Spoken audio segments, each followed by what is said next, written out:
All right, boys and girls, in this video, we're going to preview tomorrow's lesson.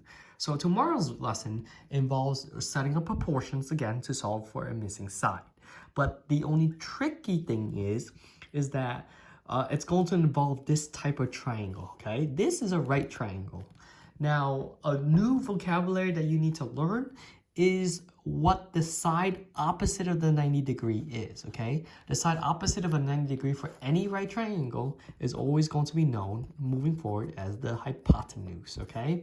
And the hypotenuse is usually C represented as C, and so I like to call it the hypotenuse, okay? So there we go. It's the hypotenuse, but it's usually because why is it represented with C? Well, a squared, b squared equals to c squared. Okay, so it's the hypotenuse.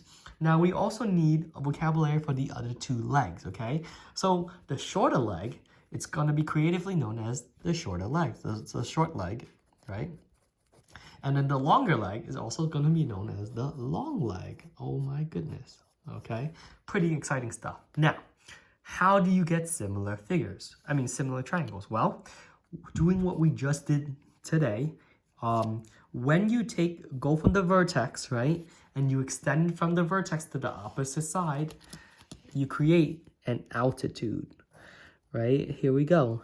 But what does the altitude create? Well, it actually creates this thing. And if you notice, you actually have this right triangle, and let's call this D, right? You have here this right triangle here, ABD, BDC, right? And then also ABC as well. And all three triangles are actually congruent with each other. Okay, so for example, let me extend ABD out. You should be able to see ABD is right here, right? Or ABD, which is this section. And then you have here BDC, which is looking like this, right? Very quickly. So ABD, BDC, and then ABC, all three triangles are similar, okay? Because they all have that right angle there. And it's very useful to be able to name the short leg, the long leg, and the hypotenuse. Yeah, so that's pretty much it. Let me see, and this I believe is 1, 2, 3, 4, 5, 6. 1, 2, 3, 4, 5. So this would be the short leg, this would be the long leg, and this would be the hypotenuse. Okay. Now, so for tomorrow's lesson, they're gonna give you this triangle, right? And let's just say they give you this is 36, this is x, and this is 48.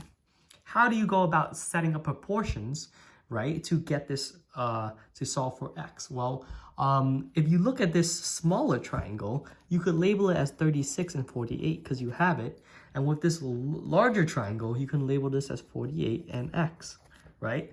Well, if you're going to set this up, make sure that the sides correspond with each other, okay? So clearly this is the short leg for this smaller triangle, but the shorter leg is actually over here for the second triangle. So side always corresponds with side, right? So let's just say you want to do short leg to short leg. You can say 36 to 48 over here is equal to, and then long leg, which is 48 to long leg over here, which is x, okay? And then from here, we're going to cross multiply to solve. Whoops. Okay, so you have here 36x is equal to, and let me get the quick calculation very quickly. 48 times 48 is going to give me 2,304, and I'm going to divide that by 36. And here I get x is equal to 64. Okay, again, if you didn't want to do it that way, as long as you are keeping the correspondence correct. So let's just say a long leg to short leg of this triangle. Then you want to do long leg to short leg of that triangle, right? Either way, you're going to get the same result. Cross multiply, you see the same thing. 36x is equal to 2,304 divided by 36. And you're going to get the final answer, which is going to be x is equal to 64 as well. Okay, so that's for tomorrow's lesson.